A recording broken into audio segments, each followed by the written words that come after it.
আজকে তাদের শরীরটা বেশি ভালো না, ঠান্ডা লাগছে, শীতে কাঁপতেছে মনে হচ্ছে, কারণ সারাদিনের বৃষ্টি। যদিও শরীরে বৃষ্টির পানি পড়ে নাই, কিন্তু তাদের মনটা খারাপ।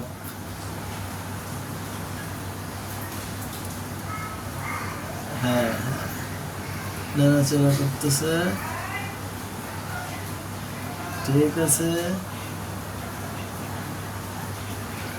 নাকি?